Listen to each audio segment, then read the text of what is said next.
Hello नमस्कार dear student, welcome to success career. आज की इस वीडियो में आप लोग देख रहे हैं फिटर थ्योरी की फुल कोर्स हम लोग कर रहे हैं। जैसे कि हम लोग आप लोगों को चैप्टर जो पढ़ा रहे हैं वेल्डिंग चैप्टर अब चल रहा है क्लास 12 तक। आज की क्लास जो 12 है 11 लेक्चर ऑलरेडी हमने ले चुके हैं। आप लोग अगर उन 11 लेक्चर को नहीं देखें तो जाकर देख लीजिएगा, जिससे कि आपको कोई भी कॉम्पिटिटिव एग्जाम फिटर से रिलेटेड अगर तैयारी कर रहे हैं तो आपके लिए काफ़ी यूजफुल होने वाला है। जैसे कि रेलवे लोको पायलट असिस्टेंट, ठीक है, रेलवे लोको पायलट हो गया, रेलवे असिस्टेंट लोको पायलट हो गया, फिर टेक्नीशियन हो गया, इसरो, डीआरडीओ, एनपीसीआईएल, सेल का जितने भी तरह का एग्जाम है, ठीक है, या आप मेट्रो की तैयारी कर रहे होंगे, किसी भी मेट्रो की, डीएमआरसी, यूपीएमआरसी, तो इसके लिए काफ़ी हेल्पफुल होने वाला है। ठीक है, आप मेंटेनर की पोस्ट के लिए अप्लाई किए हुए हैं, ट्यूबल ऑपरेटर के लिए अप्लाई किए हुए हैं, तो ये fitter theory full course free में अवेलेबल कराया है हम आप लोगों को, जिससे कि हर एक बच्चा, ठीक है, जो पॉसिबल नहीं है, फीस नहीं दे पाए, वो सभी भी ये क्लास कर ले। ठीक है, और सबसे इंपॉर्टेंट है आपको पीडीएफ वगैरह भी फ्री में प्रोवाइड कर रहे हैं टेलीग्राम चैनल में, तो आप टेलीग्राम चैनल अवश्य ज्वाइन कर लीजिए। चलिए आज की लेक्चर को स्टार्ट करते हैं। वेल्डिंग चैप्टर हम लोग पढ़ रहे थे। वेल्डिंग चैप्टर में मैंने आपको एक लेक्चर करवा दिया है 11 क्लास में, जिसमें हमने आपको टाइप्स ऑफ वेल्डिंग बता दिया था, तरह तरह के वेल्डिंग। जैसे कि रिवीजन कर लेते हैं तो दो तरह की वेल्डिंग में बताया था, एक हॉट वेल्डिंग, एक कोल्ड वेल्डिंग। कल की क्लास में मैंने कोल्ड वेल्डिंग पूरी तरह से खत्म कर दिया है कि कोल्ड वेल्डिंग होता क्या है। फिर कोल्ड वेल्डिंग में अल्ट्रासोनिक वेल्डिंग होती है, अल्ट्रासोनिक वेल्डिंग कैसे होता है, उससे कैसे एग्जाम में पूछा जाता है, वो मैंने आप लोगों को करा दिया है कोल्ड वेल्डिंग। आज की क्लास में हम लोग हॉट वेल्डिंग देखेंगे। हॉट वेल्डिंग में मैंने आप लोगों को 3 तरह के वेल्डिंग बताए थे, जैसे कि इलेक्ट्रिक आर्क वेल्डिंग, ठीक है, दूसरा हमने आपको बताया था गैस वेल्डिंग, तीसरा आपको हमने बताया था केमिकल रिएक्शन वेल्डिंग यानी कि थर्मिट वेल्डिंग। तो आज की क्लास हमारी हॉट वेल्डिंग पे रहेगी, ठीक है, यानी कि फ्यूजन वेल्डिंग इसको बोलते हैं। हॉट वेल्डिंग को हम लोग क्या बोलते हैं, फ्यूजन वेल्डिंग। चलिए मैं यहाँ नहीं, थोड़ा मैं यहाँ लिख रहा हूँ कि आगे हमको बाद में जगह मिलेगा तो काफ़ी भी हेल्प करेगा मुझे। ठीक है, देखिए फ्यूजन वेल्डिंग के अंतर्गत हम लोग आप लोगों को बताया था, पहले जो मैंने वेल्डिंग बताया था वो है इलेक्ट्रिक आर्क वेल्डिंग। ठीक है, इलेक्ट्रिक आर्क वेल्डिंग, ये मैं आप लोगों को पढ़ा रहा था। दूसरा फ्यूजन वेल्डिंग में यानी कि हॉट वेल्डिंग के अंतर्गत ही आएगा। आप लोगों को गैस वेल्डिंग पढ़ना है, गैस वेल्डिंग।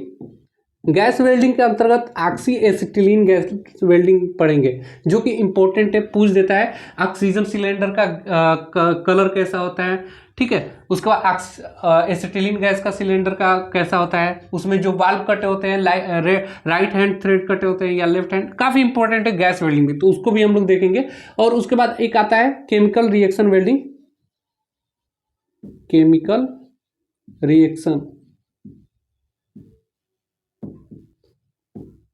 वेल्डिंग, ठीक है, केमिकल रिएक्शन वेल्डिंग, ये भी हम लोग देखेंगे। कल मैंने आपको वर्गीकरण पूरे अच्छे तरीके से करा दिया था, जो कि अगर आप देखे होंगे तो काफ़ी हेल्पफुल मिला होगा। लेकिन आज की क्लास देखिए, ये तो हम लोग फ्यूजन वेल्डिंग पढ़ेंगे, ये हॉट वेल्डिंग के अंतर्गत। अब इलेक्ट्रिक आर्क वेल्डिंग, ठीक है, इसे आर्क वेल्डिंग के नाम से भी जानते हैं। और इसमें क्या क्या आर्क वेल्डिंग के अंतर्गत आपको पढ़ना है तो वो मैं यहाँ पे बता दे रहा हूँ। सबसे पहले जो पढ़ना है आप लोगों को कार्बन आर्क वेल्डिंग पढ़ना है, जो कि इंपॉर्टेंट है, एग्जाम में क्वेश्चन इससे बनता है, कार्बन आर्क वेल्डिंग। फिर उसके बाद आपको टिग वेल्डिंग पढ़ना है, टिग वेल्डिंग। उसके बाद आपको मिग वेल्डिंग पढ़ना है, मिग वेल्डिंग। और उसको आपको पढ़ना है submerge arc welding, submerge arc welding, ये पढ़ना है। ठीक है, तो फिर गैस वेल्डिंग हम लोग पढ़ेंगे, इसके अंतर्गत ऑक्सी एसिटिलीन गैस वेल्डिंग को पढ़ेंगे हम लोग, ऑक्सी एसिटिलीन, ठीक है, ऑक्सी एसिटिलीन गैस वेल्डिंग पढ़ेंगे। Chemical welding, chemical reaction welding के अंतर्गत हम लोग क्या पढ़ेंगे, थर्मिट वेल्डिंग को पढ़ेंगे। ठीक है, इससे रिलेटेड क्या क्या क्वेश्चन एग्जाम में बना है वो भी हम लोग पढ़ने वाले हैं। तो देखिए ये चीज़ें हमने आप लोगों को बता दी, ये चीज़ें पढ़ने हैं हम लोगों को। अभी आज की जो क्लास होगी ना, प्योरली हम लोगों को इलेक्ट्रिक आर्क वेल्डिंग आज की क्लास में चलने वाली है, जिसमें हम लोग कार्बन आर्क वेल्डिंग अच्छे से पढ़ेंगे, टिग वेल्डिंग, मिग वेल्डिंग और सबमर्ज वेल्डिंग आज की क्लास में रहेगी। और इससे रिलेटेड जो टर्मिनोलॉजी है वो सभी हम लोग पढ़ने वाले हैं। ठीक है, तो हम इस चीज़ को मिटा दे रहा हूँ और सिर्फ मैं इस वाले पार्ट को रहने दे रहा हूँ, इलेक्ट्रिक आर्क या आर्क वेल्डिंग को। ठीक है, क्योंकि मुझे यहाँ पे थोड़ी जगह मिल जाएगी, जिससे मैं आप लोग को अन्य जो टर्मिनोलॉजी यूज होने वाला है इस आर्क वेल्डिंग के अंतर्गत, यानी कि इलेक्ट्रिक आर्क वेल्डिंग के अंतर्गत, वो सभी हम देखेंगे। यहाँ पे सबसे पहले मैं आप लोगों के लिए एक फिगर बनाया है जो कि आप लोगों को आगे आने वाले जो लेक्चर में हेल्प करेगा, टिक वेल्डिंग में, कार्बन आर्क वेल्डिंग में और सबमर्ज वेल्डिंग में। तो फिगर थोड़ा अच्छे से समझ लीजिए, ठीक है। और आप लोग अपनी कॉपी पर नोट बनाते जाएंगे हमारे साथ, ठीक है। एक एक चीज़ें हम इंपॉर्टेंट होने वाला है जो कि आप लोगों को कोई भी अन्य एग्जाम में हेल्प होगा। सबसे पहले यहाँ पे देखिए मैं फिगर बनाया हूँ, इसकी टर्मिनोलॉजी कर लेते हैं और उसका वर्क क्या है वो सभी देख लेते हैं। सबसे पहले मैंने यहाँ पे आप लोगों को ये वाला पार्ट बनाया है, ये है वर्क पीस। क्या है? वर्क पीस, यानी कि जिसे हम लोग जॉब बोलते हैं, यानी कि जिसे हम लोग वेल्ड के द्वारा जोड़ेंगे वो वर्क पीस होता है, यानी कि जॉब होता है। फिर उसके बाद आपको ये वाला पार्ट दिखाई दे रहा होगा, ये वाला, ठीक है। इसे हम लोग बोलते हैं फिलर राड। क्या बोलते हैं? Filler rod. फिलर राड का काम क्या होता है? जब हम लोग दो पार्ट्स को जोड़ते हैं, जब दो पार्ट्स को हम लोग जोड़ते हैं तो जोड़ते वक्त क्या होता है, इस पिघलाकर जब हम लोग जोड़ते हैं तो इसमें अगर हम लोग फिलर राड का इस्तेमाल नहीं करेंगे तो यहाँ पे बीच में थोड़ी खाली जगह रह जाएगी, तो उसको भरने के लिए फिलर राड का इस्तेमाल किया जाता है। आप लोगों को फिलर राड समझ में आ गया। अब ये वाला पार्ट आप लोगों को दिखाई दे रहा होगा, ये वाला ब्लैक वाली, ठीक है, ये वाला, इसको हम लोग बोलते हैं, इस वाले पार्ट को हम लोग क्या बोलेंगे? ये वाला पार्ट, इसको हम लोग बोलते हैं इलेक्ट्रोड होल्डर। इलेक्ट्रोड होल्डर का काम क्या होता है? इलेक्ट्रोड होल्डर, देखिए इलेक्ट्रोड होल्डर का दो काम है, एग्जाम में पूछा भी है इलेक्ट्रोड होल्डर का काम क्या है। तो सबसे पहला इलेक्ट्रोड होल्डर का काम इलेक्ट्रोड को पकड़ना है। अब इलेक्ट्रोड जो आपको ये रेड वाला पार्ट दिखाई दे रहा है ना, इसमें एक वायर की तरह लगा हुआ है, ये है इलेक्ट्रोड। क्या है? ये वाला पार्ट इलेक्ट्रोड है। क्या है? इलेक्ट्रोड। इलेक्ट्रोड। तो जैसा कि नाम है इलेक्ट्रोड और इलेक्ट्रोड होल्डर, तो आपको पता चल गया होगा एग्जाम में अगर आएगा कि इलेक्ट्रोड होल्डर का कार्य क्या है, तो पहला आप लोग लिखेंगे क्या होता है। देखिए इलेक्ट्रोड होल्डर का कार्य कि ये इलेक्ट्रोड को पकड़ता है, ये एक कार्य हो गया। दूसरा सबसे इंपॉर्टेंट कार्य जो एग्जाम में पूछता है कि इलेक्ट्रोड होल्डर का काम क्या होता है, तो जो हमने यहाँ पे पावर सप्लाई दिया है, ये पावर सप्लाई कोई भी हो सकता है, चलिए इसको हम लिख लेते हैं। ये वाला पार्ट क्या है? पावर सप्लाई, क्योंकि मुझे समझाने में आसानी हो जाएगी। ये क्या है? Power supply. ये वाला पार्ट क्या है? Power supply. पावर सप्लाई क्या करता है? ये पावर देता है, या तो एसी पावर देगा या डीसी पावर, जिस तरह के हम लोग पावर इस्तेमाल करेंगे वो पावर देने वाला है। तो हम बोले हैं एग्जाम में इंपॉर्टेंट क्या है, इलेक्ट्रोड होल्डर का कार्य पूछता है। तो एक तो इलेक्ट्रोड को वो ये पकड़ लेता है, दूसरा क्या करता है कि ये पावर जो सप्लाई है उससे जो करंट आता है उसको क्या करता है, इलेक्ट्रोड होल्डर इलेक्ट्रोड को देता है। इलेक्ट्रोड क्या करता है, यहाँ पे आर्क बनाता है। आर्क बनाने की वजह से यहाँ पे टेम्परेचर उत्पन्न हो जाती है।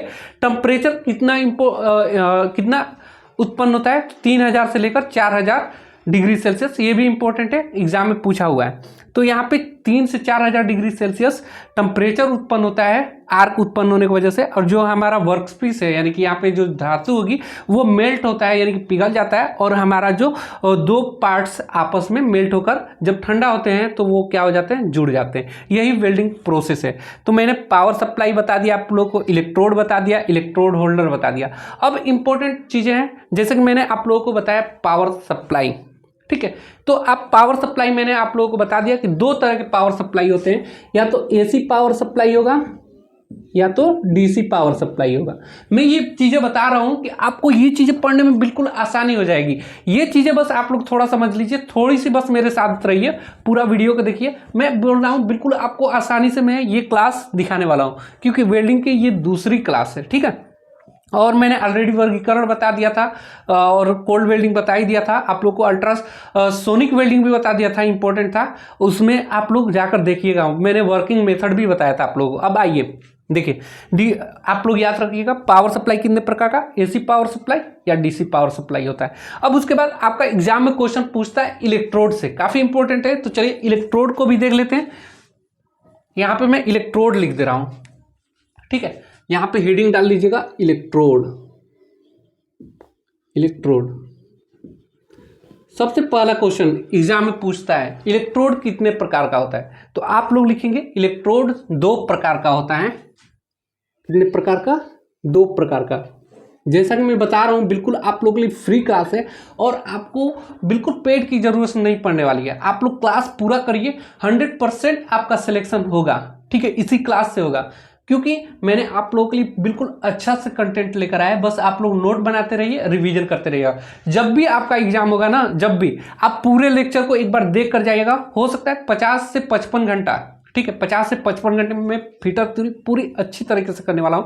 तो आपको प्लेलिस्ट मिल जाएगा फिटर थ्योरी क्लास, ठीक है, लिंक आपको डिस्क्रिप्शन बॉक्स में दे दूंगा। तो एक बार एग्जाम से पहले आप लोग रिवीजन कर लीजिएगा। कोई भी एग्जाम दे रहे हैं आप फिटर से, तो आप लोग एक बार देख कर जाइएगा, फिर आप आकर कमेंट करिएगा आप एग्जाम के बाद कि आपने मैं कैसा पढ़ाया हूँ, ठीक है। अभी आप कमेंट मत करिएगा, अभी आप लोग देख लीजिए और एग्जाम देकर आने के बाद एक बार जरूर कमेंट करिएगा, आपको थोड़ा भी हेल्प मिलेगा। तो चलिए अब इलेक्ट्रोड देखिए, एग्जाम में पूछता है कि कितने प्रकार का इलेक्ट्रोड होता है। तो मैंने बताया 2 प्रकार का। पहला कौन सा होता है, एक कंज्यूमेबल इलेक्ट्रोड होता है। कौन सा, कंज्यूमेबल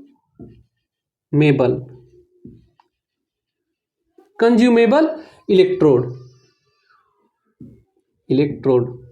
कंज्यूमेबल इलेक्ट्रोड क्या होता है, जो कंज्यूम हो पाए, यानी कि जिसका क्षय हो पाए, यानी कि जिसको हम लोग करंट दे तो वो पिघल जाए इलेक्ट्रोड, उसे हम लोग बोलते हैं कंज्यूमेबल इलेक्ट्रोड। यानी कि ये धातु, ये है देखिए, ये इलेक्ट्रोड क्या होता है, धातु का एक वायर के आकार का या राड के आकार का एक इलेक्ट्रोड होता है। इलेक्ट्रोड का कैसा होता है, वायर के आकार का होगा या राड के आकार का।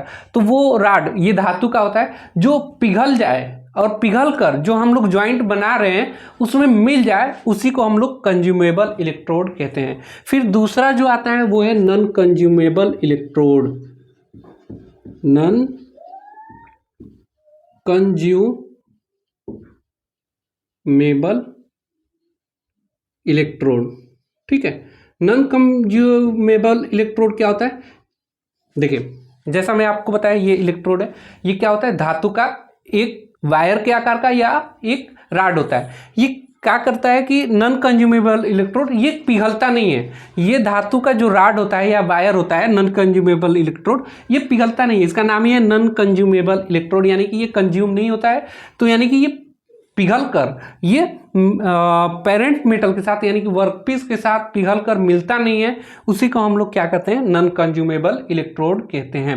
अब देखिए फिर इसको, ये तो 2 प्रकार का आपको पता चल गया। अब आपको कंज्यूमेबल इलेक्ट्रोड में ये चीजें मैं इसलिए पढ़ा रहा हूं कि ये अभी हम लोग जो पढ़ेंगे यहाँ पे इलेक्ट्रिक आर्क वेल्डिंग में, कार्बन, टीआईजी, मिग और समर, इसमें इसका यूज आने वाला है। पूछता है कि कार्बन आर्क वेल्डिंग में कौन सा इलेक्ट्रोड इस्तेमाल करते हैं, कंज्यूमेबल इलेक्ट्रोड या नॉन कंज्यूमेबल इलेक्ट्रोड।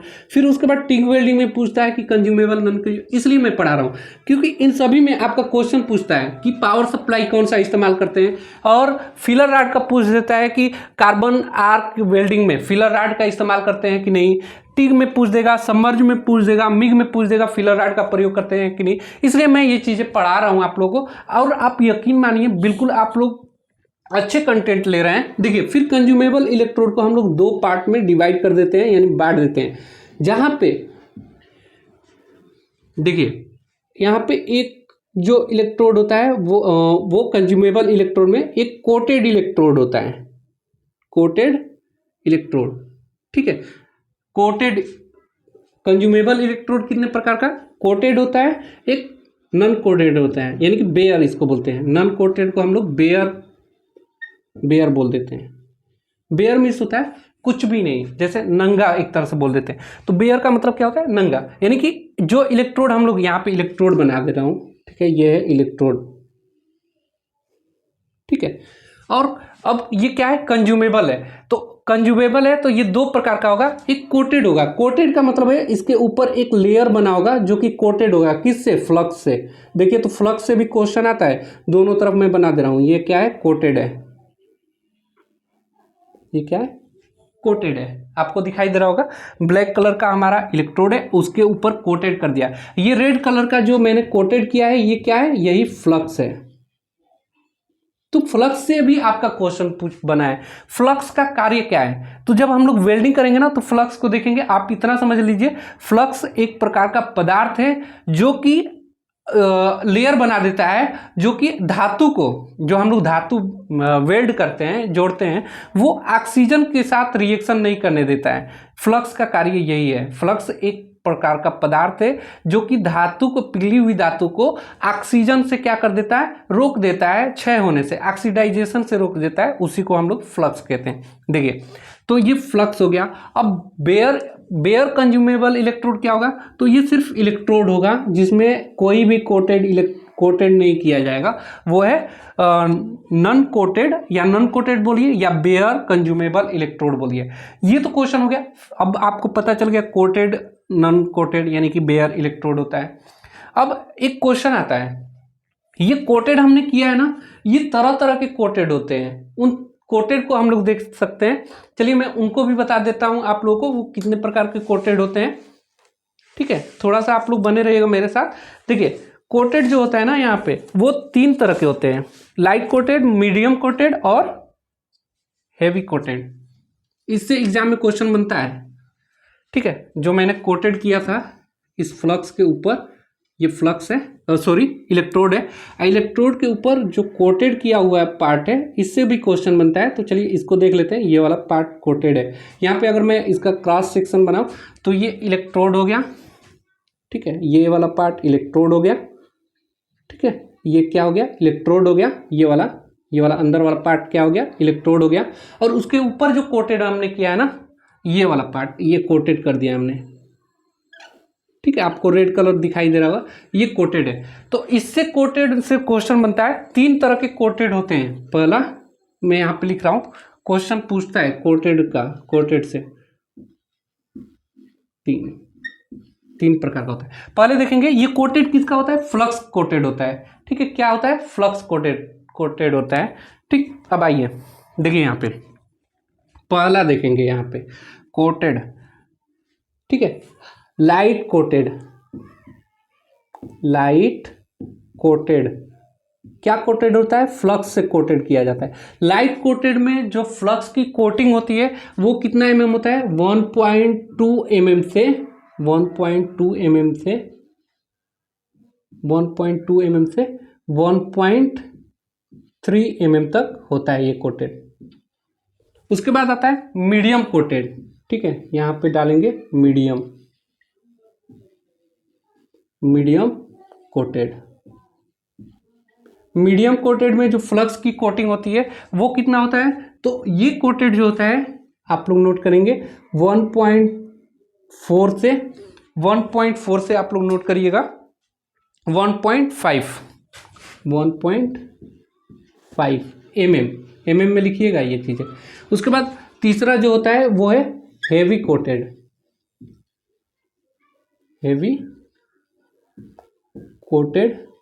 ये कितना mm होता है, तो इसको आप लोग लिखेंगे हेवी कोटेड 1.6 mm से 2.2 mm तक कोटेड होता है फ्लक्स की, उसे हेवी कोटेड कहते हैं। ठीक है, लाइट कोटेड क्या होता है, 1.2 mm से लेकर 1.3 mm तक इलेक्ट्रोड पे फ्लक्स की जो कोटिंग होती है वो लाइट कोटेड होता है। मीडियम कोटेड, इस पे इलेक्ट्रोड पे जो फ्लक्स की कोटिंग होती है 1.4 से 1.5 mm कोटिंग होती है। और हेवी कोटेड क्या होता है, 1.6 से 2.2 mm तक फ्लक्स की कोटिंग होती है इलेक्ट्रोड पे। ठीक है, तो वो है हेवी कोटेड। अब इससे क्वेश्चन पूछ लिया। अब आगे आपका एक और तरह के इलेक्ट्रोड से क्वेश्चन बनता है, उसको भी आप लोग देख लीजिए। ठीक है, जो कि इंपॉर्टेंट है, वो मैं आप लोगों को दिखा देना चाहता हूँ, पढ़ा देना चाहता हूँ, नोट भी बना लीजिए उसको। ठीक है, देखिए आर्क लेंथ, चलिए आर्क लेंथ बाद में देखेंगे, पहले इतना आप लोगों ने समझ लिया। अब आइए क्लास की स्टार्ट करते हैं, मतलब ये क्लास ही है जो कि आपको इतना समझ में आ गया होगा, और मैं इसको आप चाहते हैं मिटा देना चाहता हूँ। ठीक है, जिससे कि आपको यहाँ पे और चीज़ें आगे बढ़ाएं। अब आप लोगों को ये चीज़ें पता चल गया होगा। अब हम लोग इतना चीज़ें पता चल गया ना, तो आप लोग काफ़ी कुछ जान गए। यानी कि अब आपको ये चीज़ें पढ़ाने में, carbon arc welding, TIG welding, MIG welding और सबमर्ज आर्क वेल्डिंग पढ़ाने में मुझे भी आसानी हो गई और आपको समझने में भी आसानी हो गई। ठीक है, आप लोग नोट बना रहे होंगे। और आप सबसे इंपॉर्टेंट है, टेलीग्राम चैनल से अवश्य ज्वाइन हो जाइएगा। देखिए यहाँ पे हम लोग इलेक्ट्रिक आर्क वेल्डिंग पढ़ने जा रहे हैं, तो इसमें carbon arc welding, TIG welding, MIG welding, submerge arc welding में ये सबसे पहले नोट करेंगे क्या क्या पूछता है। तो मैं यहाँ पे वो चीज़ें लिख दे रहा हूँ और फिर मैं एक एक चीज़ें को क्लियर कर रहा हूँ। देखिए सबसे पहले यहाँ पे आपको पूछता है इलेक्ट्रोड की मटेरियल, यहाँ पे मैं लिख दे रहा हूँ क्या क्या चीज़ें पूछेगा इन सब में। तो जो चीज़ें पूछेगा वो है इलेक्ट्रोड मटेरियल पूछेगा। इलेक्ट्रोड का मटेरियल, ठीक है। यानी कि किस प्रकार का मटेरियल इस्तेमाल करेंगे, मेटल इस्तेमाल कर सकते हैं हम लोग, कार्बन का इस्तेमाल कर सकते हैं, कार्बन इलेक्ट्रोड होता है। फिर आपको कोई भी मटेरियल जिस पदार्थ का है, यानी कि मेटल का हम लोग का इलेक्ट्रोड इस्तेमाल करते हैं, तो मटेरियल हो गया, यानी कि किस धातु का वो बना है इलेक्ट्रोड, वो मटेरियल पूछता है। दूसरा यहाँ पे पूछता है इलेक्ट्रोड टाइप, ठीक है, इलेक्ट्रोड टाइप, यानी कि इलेक्ट्रोड का प्रकार क्या है, कार्बन में किस प्रकार का इलेक्ट्रोड टाइप इस्तेमाल करते हैं, टिग वेल्ड में किस टाइप का इलेक्ट्रोड इस्तेमाल करते हैं, मिग में किस टाइप का इलेक्ट्रोड इस्तेमाल करते हैं, सबमर्ज में, ठीक है, ये पूछ सकता है। फिर आपसे पूछ सकता है, मैंने पावर यहाँ पे बताया तो पावर पूछ देगा, पावर सप्लाई, यानी कि इनमें इन चारों में पावर सप्लाई कैसा इस्तेमाल करते हैं हम लोग, एसी या डीसी, ये क्वेश्चन पूछता है। तो एक एक चीज़ हम लोग यहाँ पे देखिए, अब आपको आसान भी लग रहा होगा क्योंकि मैंने यहाँ पे टर्मिनोलॉजी बता दिया है। पावर सप्लाई पूछ सकता है आपसे, फिर उसके बाद आपसे वोल्टेज पूछ सकता है, वोल्टेज, ठीक है, यानी कि जो हम लोग यहाँ पे वोल्टेज देंगे वो कितना वोल्ट का होगा। तो नॉर्मली किसी भी प्रकार की वेल्डिंग होगी ना, उसमें से आप लोग नोट कर लीजिएगा 90 वोल्ट के आसपास ये वोल्टेज होता है, उसका क्या होता है 90 से 100 वोल्ट होता है, कितना 90 से 100 वोल्ट, वोल्टेज कितना हम लोग इस्तेमाल करते हैं 90 से 100 वोल्ट इस्तेमाल करते हैं वोल्टेज। उसके बाद आपसे इसमें क्वेश्चन पूछ, आप देखिए ये हो गया, फिर उसका यूज पूछ सकता है, यानी कि उसका प्रयोग कहाँ करते हैं, और यूज के बाद एडवांटेज पूछ सकता है उसका, और डिसएडवांटेज पूछ सकता है। यानी कि यहाँ पे एक चीज़ें हम आपको दिखाते हैं, लाभ क्या है और डिसएडवांटेज क्या है, कार्बन का, टिक का, ये इतने ही टाइप का क्वेश्चन पूछेगा आपसे, ठीक है, इससे रिलेटेड। अब इससे पहले और चीज़ें देखिए, यहाँ पे मैंने वर्कपीस को आपको पॉजिटिव से दिखाया है और यहाँ पे इलेक्ट्रोड होल्डर को निगेटिव से दिखाया है, ठीक है, यानी कि इलेक्ट्रोड किससे कनेक्टेड है, निगेटिव से। तो पोलैरिटी हम आपको बता रहे थे, ये क्या है, टर्मिनल है, ठीक है। अगर हम चाहें तो देखिए इलेक्ट्रोड को पॉजिटिव बना ले और वर्कपीस को पॉजिटिव से जोड़ें तो निगेटिव कर दें, पलट सकते हैं ना, इसको पॉजिटिव किए हैं तो निगेटिव कर दें और जिसको निगेटिव किया है उसको पॉजिटिव कर दें, तो वो होता है पोलैरिटी। तो यहाँ पे हेडिंग डालेंगे पोलैरिटी, सबसे पहले उसको समझ लीजिए, छोटा टॉपिक है और क्वेश्चन बनता है, इसलिए मैं इसको पढ़ा दे रहा हूँ, याद भी आ गया, काफ़ी इंपॉर्टेंट भी है क्योंकि इससे आपको क्वेश्चन बनता है। देखिए पोलैरिटी, ध्रुवता जिसे बोलते हैं हिंदी में, ध्रुवता, ये कितने प्रकार का होता है, तो ये 2 प्रकार का होता है। पहला यहाँ पे लिखेंगे हम लोग, पहला पढ़ेंगे स्ट्रेट पोलैरिटी, स्ट्रेट पोलैरिटी, ठीक है, स्ट्रेट मतलब सीधा और पोलैरिटी मतलब ध्रुवता। अब देखिए जहां स्ट्रेट मतलब सीधा, यानी कि जो हमारा वर्कपीस होगा अगर उसे हम लोग पॉजिटिव से कनेक्ट किए हुए हैं, लिखिएगा, यदि अगर आपको लिखना होगा स्ट्रेट पोलैरिटी क्या है तो आप लोग लिखेंगे, यदि हम जो वेल्डिंग करते समय पावर सप्लाई से यदि वर्कपीस को, यानी कि हमारे जो जाब है उसे पॉजिटिव टर्मिनल से, यानी कि वर्कपीस को, इसमें स्ट्रेट पोलैरिटी में जो वर्कपीस होगा, यानी कि वो ये वाला वर्कपीस जो जाब होगा, इसे हम किसे पॉजिटिव टर्मिनल से कनेक्ट करेंगे, और इलेक्ट्रोड को, यानी कि इलेक्ट्रोड ये है किससे कनेक्टेड है, इलेक्ट्रोड, ये वर्कपीस हो गया, और इलेक्ट्रोड किससे कनेक्ट रहेगा, इलेक्ट्रोड ये निगेटिव से रहेगा, तो यहाँ पे इलेक्ट्रोड किससे कनेक्ट रहेगा, पावर सप्लाई के निगेटिव टर्मिनल से, इलेक्ट्रोड निगेटिव टर्मिनल से कनेक्ट रहेगा, उसे हम लोग स्ट्रेट पोलैरिटी कहते हैं। लिख लीजिएगा एक सेंटेंस में, स्ट्रेट पोलैरिटी किसे कहते हैं, तो स्ट्रेट पोलैरिटी यदि वेल्डिंग करने वाले वर्कपीस को यदि हम पावर सप्लाई के पॉजिटिव टर्मिनल से कनेक्ट कर दें और इलेक्ट्रोड को निगेटिव टर्मिनल से कनेक्ट कर दें तो वो होता है स्ट्रेट पोलैरिटी। अब देखिए स्ट्रेट पोलैरिटी हो गया। अब इसमें स्ट्रेट पोलैरिटी करते समय जिधर पॉजिटिव वाला पार्ट रहेगा उसका टेम्परेचर अधिक रहेगा, क्या रहेगा, जिधर पॉजिटिव रहेगा उसका टेम्परेचर अधिक रहेगा।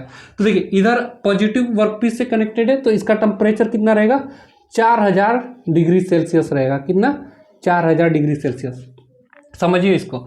और जो निगेटिव से कनेक्टेड रहेगा उसका टेम्परेचर, यानी कि इलेक्ट्रोड का टेम्परेचर कितना रहेगा, 3000 डिग्री सेल्सियस, ठीक है। जो निगेटिव टर्मिनल से होगा वो क्या होगा 3000 डिग्री सेल्सियस, और जो पॉजिटिव से होगा वो लगभग 4000 के आसपास। ठीक है, थोड़ा बहुत इधर उधर हो सकता है, 4000 की जगह 3800 डिग्री सेल्सियस हो सकता है, 3900 ऐसे रहता है लगभग। मतलब जो पॉजिटिव से कनेक्ट रहेगा उसका टेम्परेचर हाई रहेगा, बस इतना जान लीजिए। जो निगेटिव टर्मिनल से रहेगा उसका जो टेम्परेचर है वो लो रहेगा, बस इतना समझ लीजिए। तो अब देखिए स्टेट पोलैरिटी में वर्कपीस को हमने क्या किया है, पॉजिटिव टर्मिनल से जोड़ा है, तो इसका टेम्परेचर वर्कपीस का यानी कि जो जाब होगा उस पर टेम्परेचर अधिक होगा, यानी कि 4000 डिग्री सेल्सियस होगा। ठीक है, और जो निगेटिव होगा उसका टेम्परेचर कम होगा, यानी कि 3000 डिग्री सेल्सियस होगा। अब देखिए जिसका टेम्परेचर अधिक है तो पिघलेगा वही ना, जैसे यहाँ पे वर्कपीस का यानी कि पॉजिटिव से हमने कर दिया है, यानी कि यहाँ पे जो हमने फिगर बनाया है ये कौन सा पोलैरिटी है, स्ट्रेट पोलैरिटी हमने फिगर बनाया है। अगर यही बस चेंज कर दूंगा तो पोलैरिटी चेंज हो जाएगा। तो अब देखिए जब टेम्परेचर अधिक होगा तो पिघलेगा क्या, यहाँ पे पिघलता दो ही चीजें, या तो इलेक्ट्रोड पिघलेगा या तो वर्कपीस पिघलेगा। अब इसमें कौन क्या पिघलेगा ये कौन डिसाइड करेगा, हमारा पोलैरिटी डिसाइड करेगा। अगर स्ट्रेट होगा तो टेम्परेचर किसका अधिक होगा, यानी कि वर्कपीस का। स्ट्रेट में हम लोग क्या करते हैं, वर्कपीस को पॉजिटिव टर्मिनल से जोड़ते हैं और उस समय टेम्परेचर इसका अधिक है तो वर्कपीस हमारा पिघलेगा। स्ट्रेट पोलैरिटी में हमारा जाप पिघलेगा, ये याद रखिएगा। अब आइए ये स्ट्रेट पोलैरिटी आप लोगों ने समझ लीजिए। दूसरा यहाँ पे लिखेंगे स्ट्रेट पोलैरिटी के बाद आप लोग लिखेंगे यहाँ पे रिवर्स पोलैरिटी।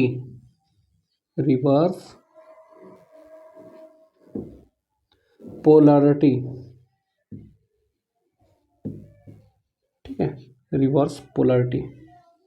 बस स्ट्रेट पोलैरिटी का उल्टा कर दीजिए तो वो क्या हो जाएगा रिवर्स, यानी कि उल्टा रिवर्स पोलैरिटी हो जाएगा। अब इसमें वर्कपीस देखिए, वर्कपीस जो है वर्कपीस उसको मैंने क्या कर दिया, पॉजिटिव किया था तो उसको क्या कर दिया हमने, निगेटिव कर दिया। और जो हमारा इलेक्ट्रोड निगेटिव था उसको हम लोग क्या कर देंगे, इलेक्ट्रोड को क्या कर देंगे, पॉजिटिव कर देंगे।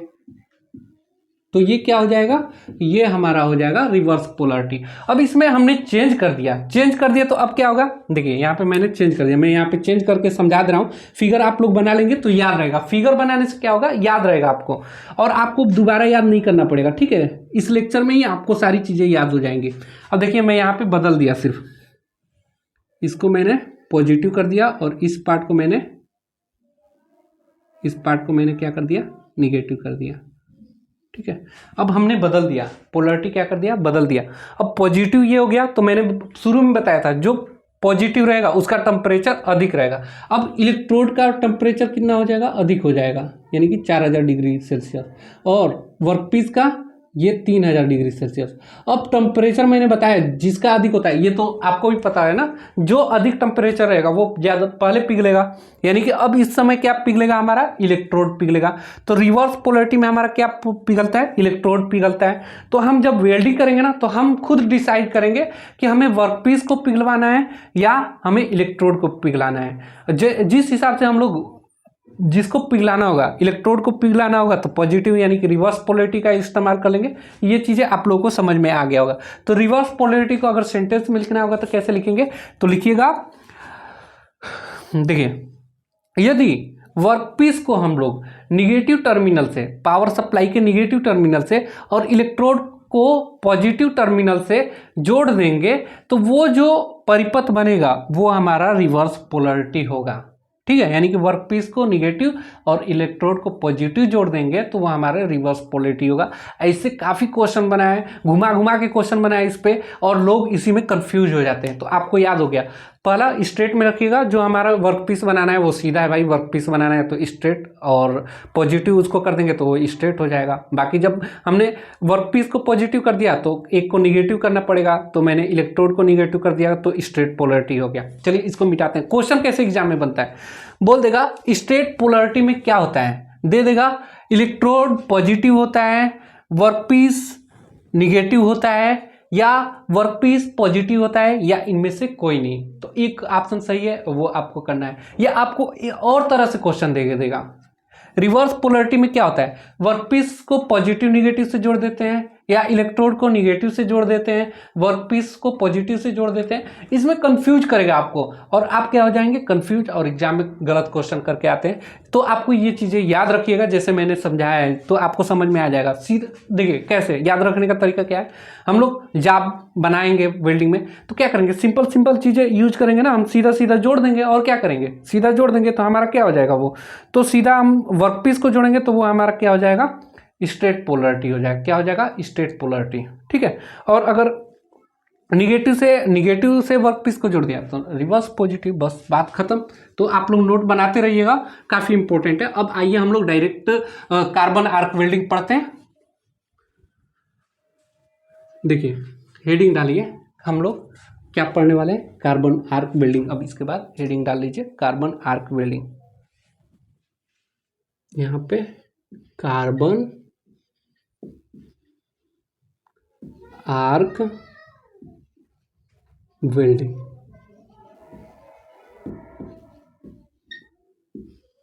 सबसे पहला बात हम लोग पढ़ रहे हैं इलेक्ट्रिक आर्क, इसी का अन्य नाम बोल देता है एग्जाम में आर्क वेल्डिंग। तो आप लोगों को कंफ्यूज नहीं होना है, इलेक्ट्रिक आर्क बोले या आर्क वेल्डिंग बोले वो क्या है, इलेक्ट्रिक आर्क को ही आर्क वेल्डिंग दूसरा नाम से जाना जाता है। अब देखिए कार्बन आर्क वेल्डिंग में ये मान लीजिए ये एक क्या है, इसमें हमने जो इलेक्ट्रोड इस्तेमाल किया है वो क्या है, कार्बन का।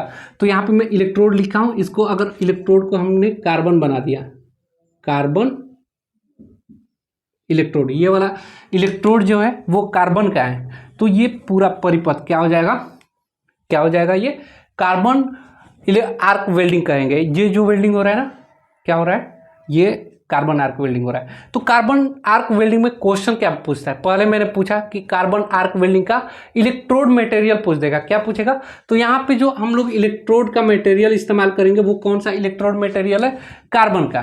तो यहाँ पे लिखेंगे इलेक्ट्रोड मटेरियल में, यहाँ पे आप लोग लिख लीजिएगा इलेक्ट्रोड मटेरियल में हम लोग क्या इस्तेमाल करेंगे, इलेक्ट्रोड मटेरियल में इलेक्ट्रोड मटेरियल यहाँ पे कौन सा है, कार्बन का है, तो हम लोग कार्बन इलेक्ट्रोड का इस्तेमाल करेंगे। ठीक है, पहला क्वेश्चन आपका यही से बन गया, बोल देगा कार्बन आर्क वेल्डिंग में हम लोग क्या इस्तेमाल करते हैं, मेटल इलेक्ट्रोड का इस्तेमाल करते हैं, कार्बन इलेक्ट्रोड का इस्तेमाल करते हैं, या दोनों का इस्तेमाल करते हैं, या इनमें से कोई नहीं। तो आपका कौन सा आंसर सही होगा, कार्बन इलेक्ट्रोड मटेरियल का इस्तेमाल करते हैं कार्बन आर्क वेल्डिंग में। दूसरा यहाँ पे क्वेश्चन पूछता है आपसे क्या, कार्बन आर्क वेल्डिंग में देखिए इलेक्ट्रोड टाइप पूछेगा, इलेक्ट्रोड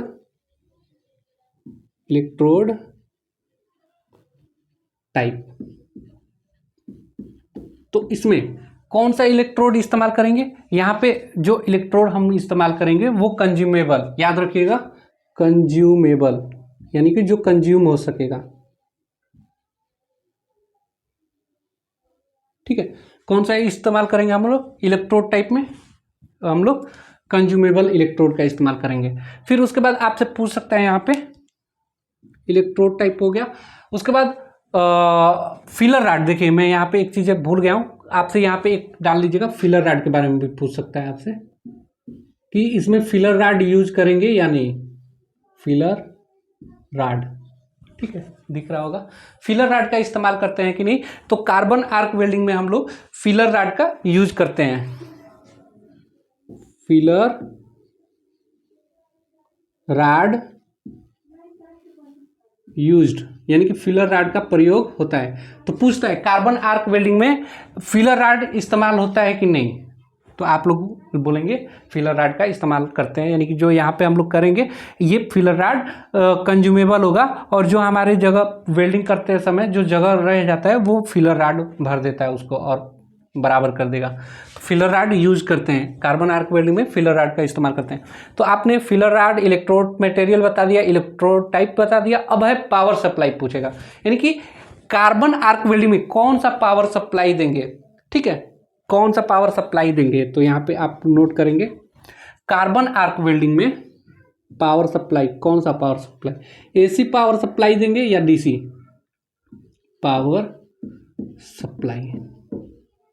तो हम लोग जो कार्बन आर्क वेल्डिंग में इस्तेमाल करते हैं वो है डीसी पावर सप्लाई का इस्तेमाल करेंगे, कौन सा, डीसी पावर सप्लाई का इस्तेमाल करेंगे। उसके बाद यहाँ पे पावर सप्लाई हो गया। अब पूछता है कार्बन आर्क वेल्डिंग में वोल्टेज कितना रखते हैं, 90 से 100 वोल्ट, 80 से 90 वोल्ट, 70 से 80 वोल्ट, 60 से 70 वोल्ट।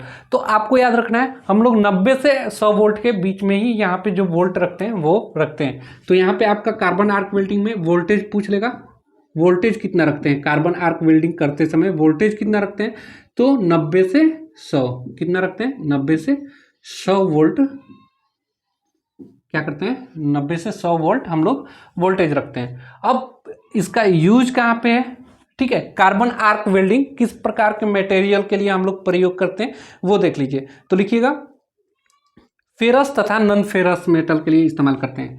यूज यहाँ पे लिखेंगे आप लोग, प्रयोग कहाँ करते हैं, यूज इसका फेरस यानी कि यहाँ पे फेरस लिख लीजिए, फेरस एंड नॉन फेरस।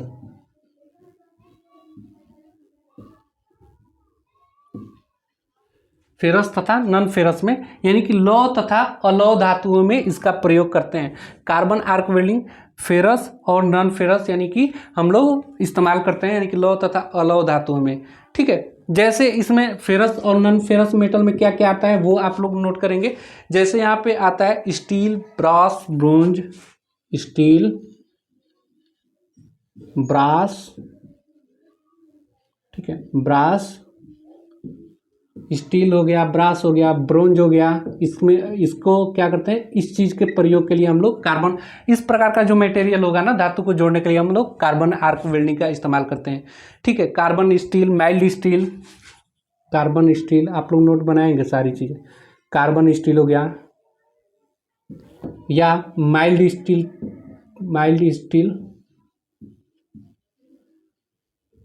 ठीक है, माइल्ड स्टील के वेल्डिंग में हम लोग कार्बन आर्क वेल्डिंग का इस्तेमाल करते हैं। एग्जाम में पूछा हुआ है कि फेरस तथा नॉन फेरस याद रखिएगा।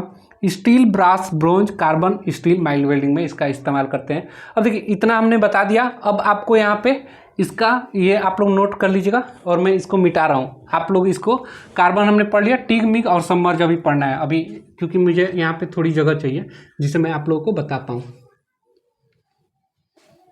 ठीक है। इसको भी मिटा दूं मैं, चलिए मिटा दे रहा हूँ क्योंकि मुझे जगह मिल जाएगा समझाने के लिए, काफ़ी जगह कम पड़ जाता है ना बोर्ड पे। और ये वो तो है नहीं मेरे पास डिजिटल बोर्ड की आपको अलग पेज बना दूँ फटाक से हो जाए। चलिए मिटा दिया, कोई बात नहीं, जल्दी जल्दी हो जा रहा है चीज़ें। अब आइए यहाँ पे मैंने यूज बता दिया। अब आप लोग कार्बन आर्क, देखिए मैंने कार्बन को मिटा दिया, कार्बन आर्क वेल्डिंग, ठीक है। कार्बन आर्क वेल्डिंग में हम लोग पढ़ लिए थे, यूज कहाँ पे करते हैं वो पढ़ लिया। अब इसका एडवांटेज क्या है यानी कि लाभ क्या है, ठीक है, लाभ लिखेंगे। कार्बन आर्क वेल्डिंग का लाभ लिखिएगा। यह जो कार्बन आर्क वेल्डिंग है यह बहुत सस्ता होता है, ठीक है, मैं यहाँ पे सस्ता होता है पहला आप लोग लिखेंगे। यह इस सस्ता होता है यानी कि जो इसमें हम लोग इस्तेमाल करते हैं यह सस्ता विधि है। कार्बन आर्क वेल्डिंग विधि जो है ये बहुत सस्ती विधि है, यानी कि इस वेल्डिंग को करने में हमारे जो साधन लगते हैं बहुत सस्ते लगते हैं, ठीक है। कार्बन इलेक्ट्रोड कहीं मिल जाएगा, ये बस लगाइए अपना वेल्डिंग करिए, ठीक है। दूसरा यहाँ पे लिखेंगे लाभ इसका क्या है, दूसरा लाभ लिखेंगे स्किल वर्कर की जरूरत नहीं होती है, स्किल वर्कर की जरूरत नहीं होती, स्टील वर्कर की जरूरत नहीं होती है, ठीक है। अब आइए ये तो हो गया, ठीक, आप लोगों को दिख रहा होगा। अब देखिए ये तो लाभ हो गया। अब यहाँ पे तीसरा लाभ लिखेंगे लो डिस्टोर्शन यानी कि कम विरूपण, लो डिस्टोर्शन यानी कि कम विरूपण,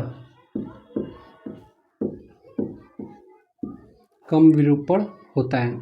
विरूपण का मतलब है जो हम लोग वेल्ड करने वाले पार्ट है उसका विरूपण नहीं होता, यानी कि मुड़ता उड़ता नहीं है। ठीक है, ये इसका क्या हो गया, लाभ हो गया। अब डिसएडवांटेज लिखेंगे इसका, डिसएडवांटेज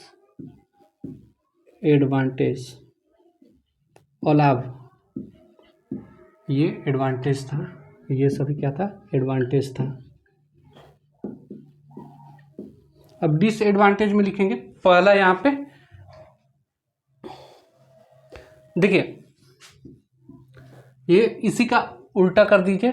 सबसे पहले लिखेंगे यह जोड़ में सरंध्रता बन जाती है। ये यहाँ पे जो जोड़ बनेगा ना, सरंध्रता बन जाती है। ये डिफेक्ट है, वेल्डिंग डिफेक्ट है। एक क्लास में वेल्डिंग डिफेक्ट का लूंगा जिसमें अभी मैंने बताया ना सरंध्रता, पोरोसिटी, पोरोजिटी, सरंध्रता बन जाती है। यानी कि जो यहाँ पे वेल्ड किया हुआ है पार्ट, इसमें हल्के हल्के छिद्र बन जाते हैं। ठीक है, छिद्र टाइप का, मतलब वहाँ पे हवा आ जाती है, उसी को पोरोजिटी कहते हैं। तो ये क्या है, इसका डिसएडवांटेज है। दूसरा इसका डिसएडवांटेज लिखेंगे। ठीक है, जो ये वेल्डिंग है, हम वेल्डिंग करते समय जो यहाँ पे बहुत ही तेज लाइट उत्पन्न होता है, जो कि आंखों के लिए क्या है, नुकसानदायक होता है। तो यहाँ पे लिखेंगे बहुत तेज लाइट उत्पन्न होता है, बहुत तेज लाइट उत्पन्न होता है। ठीक है, ये लिख लीजिए। ठीक है, तो ये डिसएडवांटेज था कार्बन आर्क वेल्डिंग का। ठीक है, आप लोग कार्बन आर्क वेल्डिंग पढ़ लिया। अब आइए अगला हेडिंग डालिएगा, कार्बन। देखिए मैंने कार्बन बोला है, पढ़ाएंगे इस स्टेप वीडियो में। कार्बन के बाद टिग है, MIG यानी कि मिग है, उसके बाद हम लोग सबमर्ज आर्क वेल्डिंग पढ़ेंगे। थोड़ा वीडियो लंबा होगा, लेकिन मैं देखिए शॉर्टकट के चक्कर में मत पढ़िएगा। आप एक बार ही पढ़िए, लेकिन डिटेल से पढ़ जाइए, नोट बना लीजिए, फिर आपको कभी पढ़ने की जरूरत नहीं पड़ेगी। बस एग्जाम होगा तो आपको रिवीजन का समय रिवीजन करना होगा। तो आप लोग एक बार डिटेल पढ़ेंगे, और बार बार अगर आप शार्ट पढ़ने के चक्कर में पढ़ेंगे ना, तो आपको पता ही नहीं चल पाएगा कि आप पढ़ क्या रहे हैं। जब भी एग्जाम होगा तो उतना ही टेंशन बना रहेगा। इसलिए एक बार अच्छे से पढ़ जाइए, जब भी एग्जाम होगा ना, बस 2 दिन आप रिवीजन कर लीजिए, आप कर ले जाएंगे, आपका सिलेक्शन कंफर्म है। ठीक है, अब आइए हम लोग पढ़ेंगे, कार्बन पढ़ लिया, अब हम लोग पढ़ेंगे कौन सा, टिग वेल्डिंग। कौन सा welding, TIG welding, TIG welding. ठीक है, टिग वेल्डिंग ये क्या है, टिग, टिंगस्ट, इसका फुल फॉर्म लिखिएगा। सबसे पहले क्वेश्चन एग्जाम में आपका पहला इसी से बनता है, इसका फुल फॉर्म से पूछ देगा। टिग वेल्डिंग में टी का मतलब क्या है, टिग वेल्डिंग में जी का मतलब क्या है, टिग वेल्डिंग में आई का मतलब क्या है। तो जब आप फुल फॉर्म जाने रहेंगे तो कोई भी इसमें से देखा पूछेगा, बता देंगे आप लोग। तो चलिए, टिग वेल्डिंग को फुल फॉर्म क्या होता है, टंगस्टन, टंगस्टन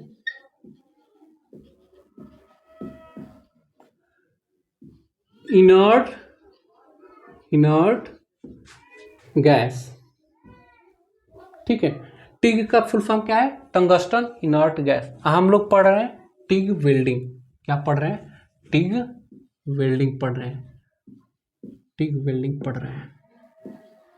ठीक है, यानी कि टंगस्टन इनर्ट गैस वेल्डिंग क्या है, टंगस्टन इनर्ट गैस वेल्डिंग हम लोग पढ़ रहे हैं। अब जैसा कि नाम में ही आपको पता है कि हम लोग इसमें क्या है, इनर्ट गैस का इस्तेमाल करेंगे। यानी इनर्ट गैस बोले तो नोबल गैस, जैसे कि आर्गन हो गया, हीलियम हो गया। ठीक है, ये क्या है, इनर्ट गैस है। नियान हो गया, क्रिप्टॉन हो गया, जेनान हो गया, रेडान हो गया। यानी कि जो पीरियाडिक टेबल में सबसे लास्ट वाला जो टेबल होता है ना, वो इनर्ट गैस का टेबल होता है, जिसमें हीलियम, आर्गन, ठीक है, जिनान, रेडान, ये सभी हीलियम वगैरह आता है। अब देखिए हम लोग टंगस्टन इनर्ट गैस वेल्डिंग पढ़ रहे हैं। तो यहाँ क्या करिएगा, एक मैं यहाँ पे इसको मिटा दे रहा हूँ, आपको पता चल गया ये इलेक्ट्रोड है। इलेक्ट्रोड होल्डर में यहाँ पे एक सिलेंडर होता है, सिलेंडर मैं नीचे बना दे रहा हूँ। यहाँ पे उसका एक ये वाला पार्ट होता है, कुछ इस प्रकार ये सिलेंडर होता है। ठीक है, ये सिलेंडर मैं बना दे रहा हूँ। और यहाँ से पाइप के माध्यम से एक इनर्ट गैस ले जाकर इलेक्ट्रोड होल्डर में क्या कर दिया जाता है, ये इनर्ट गैस जाता है। ठीक है, ये इनर्ट गैस जाता है सिलेंडर से। ठीक है, और ये इनर्ट गैस कौन कौन सा भरा हो सकता है, तो इनर्ट गैस इसमें पहला या तो हीलियम आर्गन का मिक्सर होता है, हीलियम प्लस आर्गन का, ये इनर्ट गैस हीलियम आर्गन का मिक्सर होता है जो कि इसमें इलेक्ट्रोड होल्डर में जाता है। कहाँ पे जाता है, इलेक्ट्रोड होल्डर में। ठीक है, अब देखिए ये हो गया, ये फिलर रॉड हो गया। अब इसमें जो इलेक्ट्रोड यहाँ पे इस्तेमाल किए हैं ना रेड कलर वाला, ये है इलेक्ट्रोड। और ये इलेक्ट्रोड किस धातु का बना होता है, एग्जाम में पूछता है। टंगस्टन इनर्ट गैस वेल्डिंग में जो इलेक्ट्रोड होता है वो किस मटेरियल का होता है, तो आपके नाम में ही छुपा होता है ये इलेक्ट्रोड। ठीक है, यानी कि इलेक्ट्रोड की मटेरियल यहाँ पे टंगस्टन का इस्तेमाल करेंगे। तो आइए हम लोग पढ़ रहे हैं टंगस्टन इनर्ट गैस वेल्डिंग। सबसे पहले हम पढ़ेंगे फिलर रॉड मटेरियल क्या है, इलेक्ट्रोड का मटेरियल। यानी कि हम लोग एग्जाम में पूछेगा टंगस्टन इनर्ट गैस में इलेक्ट्रोड का मटेरियल कौन सा होता है, तो अभी आप लोगों ने पढ़ा टंगस्टन इलेक्ट्रोड वेल्डिंग में इलेक्ट्रोड का मटेरियल किसका बना होता है, इलेक्ट्रोड मटेरियल यहाँ पे टंगस्टन आप लोग डालेंगे, टंगस्टन। ठीक है, इलेक्ट्रोड मटेरियल क्या हो गया, टंगस्टन हो गया। आप लोग इसको लिखिएगा, उसके आगे टंगस्टन लिखिएगा, क्योंकि मैं बार बार लिखूंगा तो समय आप लोगों का भी लगेगा, मेरा भी लगेगा। अब पूछ देता है टिग वेल्डिंग में इलेक्ट्रोड का टाइप क्या होता है, ये वाला इलेक्ट्रोड कंज्यूमेबल होता है या नॉन कंज्यूमेबल होता है, तो ये क्या होता है, कंज्यूमेबल होता है। क्या होता है, कंज्यूमेबल। ठीक है, फिर पूछता है फिलर रॉड का इस्तेमाल करते हैं कि नहीं, तो फिलर रॉड का इस्तेमाल इसमें भी हम लोग करते हैं। किसमें, फिलर रॉड यूज करते हैं, फिलर रॉड यूज्ड, यानी कि फिलर रॉड प्रयोग होता है, यानी कि यूज किया जाता है। टंगस्टन पूछता है एग्जाम में, टंगस्टन इलेक्ट्रोड वेल्डिंग में, टंगस्टन इनर्ट गैस वेल्डिंग में हम लोग फिलर रॉड का इस्तेमाल करते हैं कि नहीं, किया जाता है। ठीक है, अब आपने फिलर इलेक्ट्रोड मटेरियल देख लिया, इलेक्ट्रोड टाइप देख लिया, फिलर रॉड देख लिया। अब यहाँ पे पूछता है पावर सप्लाई। पावर सप्लाई क्या होता है, तो देखिए इसमें पावर सप्लाई कौन सा होता है, यहाँ पे power supply AC power supply और डीसी पावर सप्लाई दोनों का हम लोग इस्तेमाल करते हैं। कौन से, ये फिगर आप लोग बना दीजिएगा। अभी ये फिगर कौन सा हो गया है, ये टिग वेल्डिंग का हो गया है। ठीक है, ये फिगर मैंने टिग वेल्डिंग का बना दिया है। तो एसी और डीसी सप्लाई का हम लोग इस्तेमाल कर सकते हैं। इसमें जो पावर सप्लाई हम लोग इस्तेमाल करेंगे एसी डीसी करेंगे। जबकि इससे पहले आप लोग कार्बन आर्क वेल्डिंग था तो उसमें आप लोग कौन सा इस्तेमाल कर रहे थे, डीसी पावर सप्लाई का इस्तेमाल कर रहे थे। मैक्सिमम हम लोग डीसी सप्लाई का ही इस्तेमाल करते हैं, डीसी सप्लाई का ही इस्तेमाल करते हैं, क्योंकि ये हमारे लिए सुविधाजनक होता है और अच्छा होता है। क्योंकि डायरेक्ट करंट है ना, ये डायरेक्ट सीधी चलती हैं। और अल्टरनेट करंट क्या होता है, ये फ्लक्चुएट करते हुए चलेंगी, तो कभी इलेक्ट्रोड को अच्छा करंट मिलेगा, कभी नहीं मिलेगा। तो इस वजह से सबसे ज़्यादा इस्तेमाल होने वाला जो पावर सप्लाई है वो डीसी सप्लाई है। ठीक है, अब आपने पावर सप्लाई पढ़ लिया। फिर वोल्टेज पूछता है, यानी कि टंगस्टन इनर्ट गैस वेल्डिंग में वोल्टेज कितना रखा जाता है, तो वोल्टेज आप लोग अभी बताया मैंने 90 से 100 वोल्ट। किसी भी प्रकार का गैस वेल्डिंग हो या इलेक्ट्रिक आर्क वेल्डिंग हो, उसमें जो हम लोग इस्तेमाल करते हैं वो 100 से 90 से 100 वोल्ट का इस्तेमाल करते हैं। ठीक है, फिर अब आप लोग इसके आगे देखेंगे उपयोग। ठीक है, वोल्टेज आपने देख लिया। अब उपयोग कहाँ किया जाता है, यूज कहाँ है, उपयोग। ठीक है, उपयोग लिखेंगे। टिग वेल्डिंग कहाँ पे, टिग वेल्डिंग का इस्तेमाल हम लोग कहाँ कहाँ करते हैं, वो लोग लिखेंगे। किस मटेरियल में करते हैं, एल्युमिनियम तथा एल्युमिनियम एलॉय में करते हैं। एल्युमिनियम एवं एल्युमिनियम एलॉय, एलॉय का मतलब मिश्र धातु, एल्युमिनियम मिश्र धातु में एल्युमिनियम एलॉय में करते हैं। ठीक है, एल्युमिनियम और एल्युमिनियम की जो मिश्र धातु है उसमें करते हैं। दूसरा आप लोग लिखेंगे यहाँ पे मैग्नीशियम एलॉय निकिल एलॉय में करते हैं। मैग्नीशियम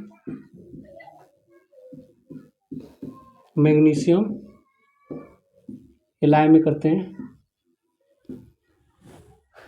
मैग्नीशियम हो गया, निकिल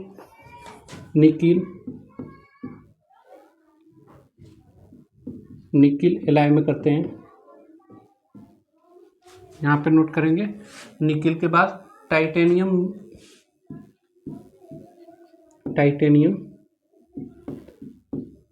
एलाय यानी कि मिश्र धातु, एलाय का मतलब क्या होता है, मिश्र धातु। इन सभी प्रकार के मटेरियल में हम लोग टिग वेल्डिंग का इस्तेमाल करते हैं, इस प्रकार का। ठीक है, इसका उपयोग आप लोग देख लिए, फिर और लिखेंगे और भी चीज़ें हैं। लौह धातु देखिए, स्टील, जिरकोनियम धातु है, उसमें भी इस्तेमाल करते हैं, जिरकोनियम। ठीक है, ये तो हो गया। अब मैं इसको मिटा दे रहा हूँ उपयोग, क्योंकि अभी एडवांटेज भी बताना है हमें, डिसएडवांटेज भी बताना है, बोर्ड पे जगह भी नहीं है। चलिए इसको मिटा दे रहा हूँ मैं, आप लोग नोट कर लिए होंगे। अभी टंगस्टन हम लोग पढ़ ही रहे हैं, उपयोग उसका देखा है, उसके बाद अभी हम लोग क्या देखेंगे, एडवांटेज डिसएडवांटेज भी देखेंगे। और देखिए, सक्सेस कैरियर नाम से टेलीग्राम चैनल होगा, आप लोग अवश्य ज्वाइन हो जाइए, क्योंकि फिटर से रिलेटेड, फिटर, टर्नर, मशीनिस्ट, इन सब से ITI से रिलेटेड गवर्नमेंट जॉब की इन्फॉर्मेशन आप लोगों को टेलीग्राम चैनल में सबसे पहले दिया जाता है, जिसमें ऑलरेडी 13,000 से भी अधिक कैंडिडेट हैं। तो उसका लिंक आपको डिस्क्रिप्शन बॉक्स में मिल जाएगा। चलिए यहाँ पे देखिए, सबसे पहले ये नॉट यूज। ठीक है, टिग वेल्डिंग का इस्तेमाल कहाँ नहीं करते हैं, ये इंपॉर्टेंट है। नॉट यूज लिखेगा, उपयोग पूछता है। अभी हमने जितने भी उपयोग बताए वो तो बता दिया, लेकिन इस्तेमाल ये इसका कहाँ, कौन कौन से धातुओं में नहीं किया जाता है। तो लीड एंड जिंक के, लीड एंड जिंक यानी कि लीड मतलब शीशा और जिंक में जस्ता में इसका इस्तेमाल हम लोग नहीं करते हैं टिग वेल्डिंग का। क्यों नहीं करते हैं, तो जो लीड और जिंक है इसका टेम्परेचर बहुत कम होता है, यानी कि मेल्टिंग टेम्परेचर बहुत कम होता है, इसलिए इसमें इसका इस्तेमाल नहीं किया जाता है, क्योंकि इसका मेल्टिंग यानी कि गलनांक बहुत ही कम होता है। ठीक है, चलिए आगे देखते हैं। इसका एडवांटेज डिसएडवांटेज इतना इंपॉर्टेंट नहीं है, उससे क्वेश्चन भी नहीं बना है। ठीक है, अब आगे देखिए, टिग वेल्डिंग के बाद मिग वेल्डिंग। मिग वेल्डिंग, यहाँ पे आप लोग अब हेडिंग डालेंगे मिग।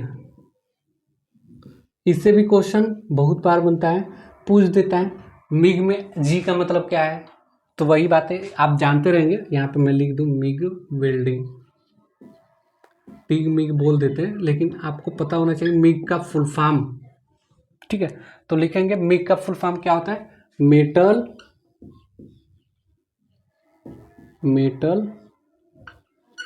Inert gas. मिग का full form metal inert gas welding, यानी कि इसमें मेटल जो हमारा इलेक्ट्रोड यहाँ पे है, ये इलेक्ट्रोड कैसा होगा, किसी मेटल का होगा। और किस मेटल का होगा, तो जिस धातु का, जिस पदार्थ का वर्कपीस होगा, जिस धातु का वर्कपीस होगा उसी पदार्थ का इलेक्ट्रोड होगा, तो उसी को हम लोग बोलते हैं मेटल इनर्ट गैस। आपके एग्जाम में अगर क्वेश्चन पूछ दिया एम का मतलब क्या हो गया, तो एम का मतलब मेटल हो गया। मिग में पूछ दिया जी का मतलब क्या हो गया, तो गैस हो गया। मिग में पूछ दिया आई का मतलब क्या हो गया, तो इनर्ट हो गया। ये याद रखिएगा, इंपॉर्टेंट भी है। चलिए देखिए, सबसे पहले क्वेश्चन जो आता है वो मेटल इनर्ट गैस वेल्डिंग में पूछता है। ठीक है, क्या पूछता है कि इलेक्ट्रोड मटेरियल किसका होता है, तो इलेक्ट्रोड मटेरियल अभी देखिए मेटल इनर्ट गैस है, तो यहाँ लिखेंगे वर्कपीस, यानी कि जो जाब होगा ना वर्कपीस के मटेरियल का, यानी कि इलेक्ट्रोड का मटेरियल कैसा होगा, तो वर्कपीस का जो मटेरियल होगा, वर्कपीस जिस धातु का होगा उसी धातु का हम लोग क्या करेंगे, इलेक्ट्रोड का मटेरियल का इस्तेमाल करेंगे।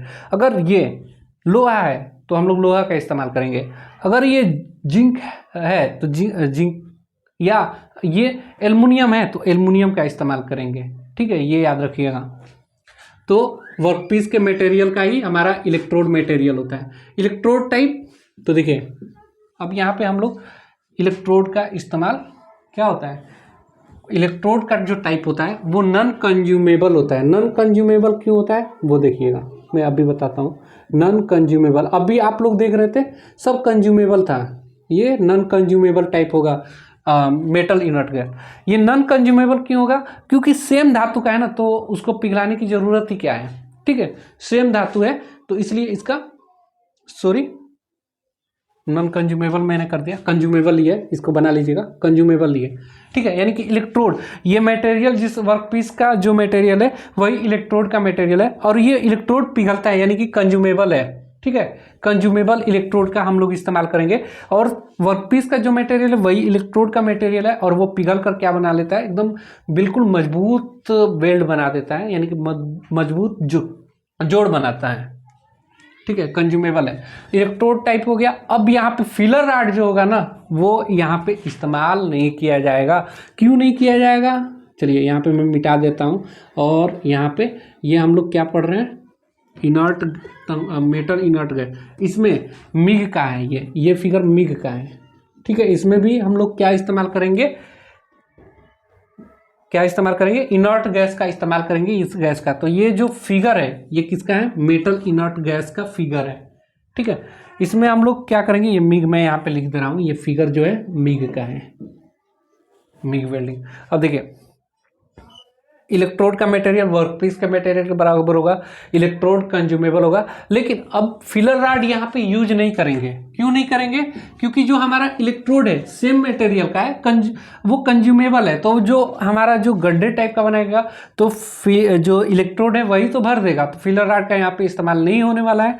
तो इसलिए यहाँ पे लिख लीजिएगा नो फिलर रॉड यूज, यानी कि मिग वेल्डिंग में नो फिलर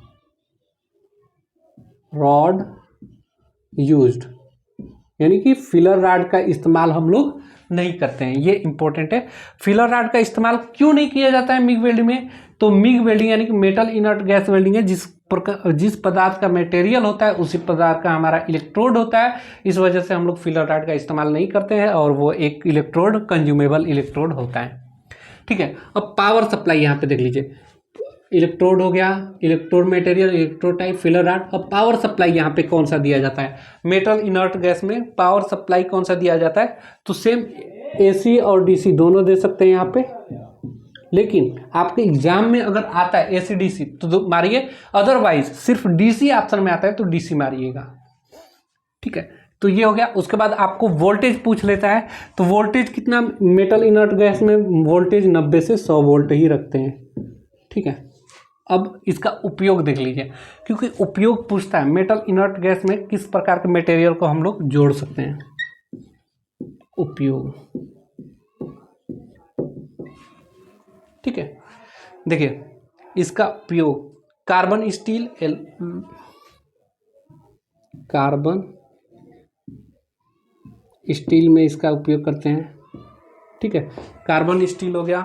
उसके बाद लो एलॉय स्टील हो गया, लो यानी कम मिश्र धातु होता है, लो एलॉय यानी कि मिश्र, लो मीन्स कम, एलॉय मीन्स मिश्र धातु।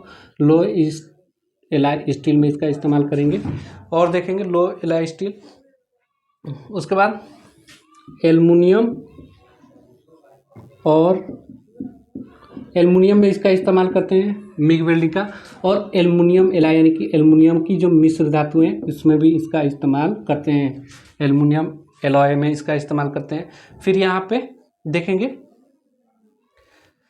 Heat resistant alloy, heat resistant alloy यानी कि जो पदार्थ हीट का रेजिस्टेंट करें यानी कि विरोध करें, इस प्रकार के मिश्र धातु जो होता है उसे हीट रेजिस्टेंट करते हैं। और इस प्रकार के धातु को जोड़ने के लिए हम लोग मिग यानी कि मेटल इनर्ट गैस वेल्डिंग का इस्तेमाल करते हैं। ठीक है, फिर आगे आइए, मैग्नीशियम की मिश्र धातु में इसका इस्तेमाल करते हैं, मैग्नीशियम मिश्र धातु यानी कि मैग्नीशियम एलॉय में इसका इस्तेमाल करते हैं। ठीक है, और अगला जो धातु है वो है कॉपर मिश्र धातु, यानी कि कॉपर की जो मिश्र धातुएं होती है ना, कॉपर मिश्र धातु, उसमें भी इसका इस्तेमाल करते हैं। ठीक है, तो ये तो हो गया यूज मिग वेल्डिंग का, आपने मिग वेल्डिंग देख लिया। अब एक लास्ट वेल्डिंग रह जाता है, आप लोगों ने फ्यूजन इलेक्ट्रिक आर्क वेल्डिंग में कार्बन आर्क वेल्डिंग पढ़ लिया, टिग वेल्डिंग पढ़ लिया, मिग वेल्डिंग पढ़ लिया। ठीक है, अब एक और रह जाता है जो कि सबमर्ज आर्क वेल्डिंग है। ठीक है, तो सबमर्ज आर्क वेल्डिंग आप लोग नोट डालेंगे और नोट बनाएंगे।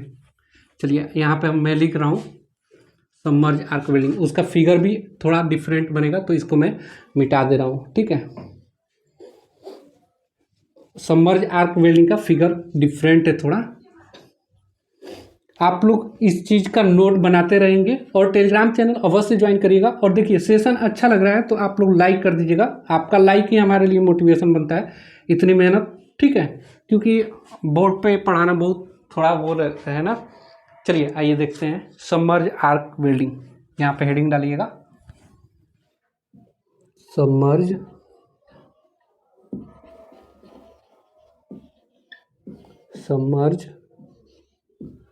आर्क वेल्डिंग, ठीक है। ये लास्ट किसका, फ्यूजन वेल्डिंग का, ठीक है। यानी कि इलेक्ट्रिक आर्क वेल्डिंग पढ़ रहे थे ना, तो हम बताए थे carbon arc welding, MIG welding, TIG welding और सबमर्ज वेल्डिंग। तो मैंने आपको 3 बता दिया, कार्बन आर्क बता ही दिया, मिग वेल्डिंग बता दिया, उसके बाद हमने टिग वेल्डिंग बता दिया, एक रह गया तो ये सबमर्ज आर्क वेल्डिंग। तो चलिए इसको सबसे पहले एक फिगर के माध्यम से समझेंगे जो कि अच्छा से समझ में आएगा। यहाँ पे मैं फिगर बना दे रहा हूँ, ठीक है। ये वर्क पीस है, ये वर्क पीस है, इन वर्क पीस को हम लोगों को ज्वाइंट बनाना है ना, ये वर्क पीस को क्या करना है, ज्वाइंट बनाना है। तो ये मान लीजिए कि ज्वाइंट बनना हुआ है और मैं इसको थोड़ा, मैं चाहता हूँ ना वीडियो पॉज करके इस फिगर को बना दूँ कि आप लोगों के लिए थोड़ी आसानी रहेगी, जल्दी समझ पाएंगे। चलिए यहाँ पे मैंने फिगर जो बनाया है ये सबमर्ज आर्क वेल्डिंग का फिगर है, इसको थोड़ा समझेंगे। यहाँ पे मैंने फिगर बनाया हुआ है, ये आप लोगों का वर्क पीस है, ये क्या है, वर्क पीस है, ठीक है। और ये फ्लक्स हॉपर, ये इसके अंदर फ्लक्स डाला गया रहता है और फ्लक्स किस फॉर्म में रहता है, पाउडर फॉर्म में रहता है, ठीक है। तो ये फ्लक्स इसमें आता है, आने के बाद देखिए, और हम यहाँ पे डीसी पावर सप्लाई देते हैं, डीसी पावर सप्लाई। तो ये क्या होता है कि इसमें करंट आने की वजह से जो पाउडर है ना, पाउडर का चूर्ण, ये गर्म होकर पिघल जाता है इसके अंदर। सबमर्ज आर्क वेल्डिंग का मतलब, सबमर्ज का मतलब सबसे पहले देखेंगे डूबा हुआ, क्या होता है, डूबा हुआ, ठीक है, डूबा हुआ। ये क्या करता है, डूबा हुए अवस्था में रहता है, यानी कि ये पाउडर आएगा और पाउडर क्या हो जाएगा, पिघल कर जहाँ पे जो यहाँ पे पदार्थ है, यानी कि जिसे हमें जोड़ना है, जो वर्कपीस है, उसमें भर जाता है और हमारा ज्वाइंट बन जाता है, ठीक है। और ये क्या होता है, ये देखिए, ये वाला जो काला दिखाई दे रहा होता है, ये कंज्यूमेबल इलेक्ट्रोड है, कंज्यूमेबल इलेक्ट्रोड, यानी कि, और ये क्या है, तो ये क्या करता है, चलता रहता है, जिसे हम लोग बोलते हैं फीड रॉड, फीड रोल, ठीक है, क्या बोलते हैं इसका, फीड रोल। ये वाला जो आप दोनों दिख रहे हैं, ये बोला जाता है इसको फीड रोल, फीड रोल्स। ये रोल्स करता रहेगा, घूमता रहेगा, जिसके वजह से हमारा जो ये इलेक्ट्रोड है, कंज्यूमेबल इलेक्ट्रोड, ये क्या होता है, फीड रॉड के माध्यम से, यहाँ पे फीड रॉड लपेटा गया होता है वायर के माध्यम से, ये नीचे आता रहता है और आकर इसमें क्या करता है, पिघलता जाता है, पाउडर फ्लक्स के रूप में जो रहता है ये पिघलाता जाता है। फ्लक्स का काम क्या होता है कि ये इसके ऊपर एक लेयर बना देता है, क्या बनाता है, अभी हमने फ्लक्स शुरू में बताया था कि ये क्या करता है, जो धातु है वो ऑक्सीजन से रिएक्शन करने नहीं देता, यानी कि ऑक्सीडेशन नहीं बना देता, ऑक्सीडाइजिंग नहीं करने देता है, धातु को संक्षारण नहीं होने देता। तो फ्लक्स आ जाता है यहाँ पे, और जो वायर आता है ये पिघल कर, ये क्या होता है, जाकर मेटल को ज्वाइंट बना देता है, ठीक है। तो ये क्या होता है, ये डूबी अवस्था में रहता है, क्या होता है, डूबा हुआ अवस्था में रहता है, यहाँ से फ्लक्स आते रहते हैं, फ्लक्स में डूबा हुआ रहता है, यहीं पे क्या बनता है, आर्क बनता है, इसी के अंदर आर्क बनेगा, जो कि डूबी हुई है, तो इससे हमें इसमें रोशनी दिखाई नहीं देती। जैसे कि आप लोगों ने देखा था कार्बन आर्क वेल्डिंग में हमें क्या दिखाई दिया था, बहुत तेज लाइट दिखाई देता था, या तो इसमें हमें वो आर्क नहीं दिखाई देगा, क्योंकि ये डूबी हुई अवस्था में रहती है। आर्क बनेगा तो अंदर ही बनेगा, और ये मेटल को और ये जो इलेक्ट्रोड पिघलाकर इसे वेल्ड करता है, ठीक है। तो फीड रॉड, और यहाँ पे हम लोग डीसी सप्लाई देते हैं, ठीक है। तो यहाँ पे लिखेंगे सबसे पहले सबमर्ज आर्क वेल्डिंग में इलेक्ट्रोड का मटेरियल, तो इलेक्ट्रोड का मटेरियल जो है ये वाला, इलेक्ट्रोड का मटेरियल जिस धातु का बना होता है, वर्कपीस के मटेरियल का ही बना होता है, वर्कपीस मटेरियल। इलेक्ट्रोड का जो मटेरियल होता है कौन सा होता है, तो इसमें इलेक्ट्रोड का मटेरियल जो होता है वो वर्कपीस जिस मटेरियल का होगा वही मटेरियल इलेक्ट्रोड का भी होगा, ये याद रखिएगा।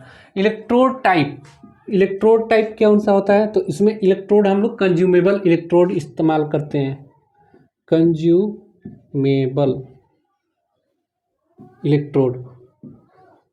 अब देखिए कंज्यूमेबल इलेक्ट्रोड, अन्य इलेक्ट्रोड में हम लोग फ्लक्स लगा इलेक्ट्रोड इस्तेमाल यानी कि कोटेड इलेक्ट्रोड इस्तेमाल करते थे, लेकिन जो यहाँ पे हम लोग इस्तेमाल करेंगे ना ये वाला इलेक्ट्रोड, ये बेयर होगा, बेयर इलेक्ट्रोड। अभी आपने पढ़ा था ना कोटेड और बेयर इलेक्ट्रोड, तो यहाँ बेयर वाला होगा, यानी कि इसके ऊपर कोई भी फ्लक्स की कोटिंग नहीं होगी। क्यों नहीं होगा? क्योंकि हम फ्लक्स इसके माध्यम से होपर के माध्यम से, फ्लक्स होपर के माध्यम से हम लोग फ्लक्स भेज रहे हैं अंदर।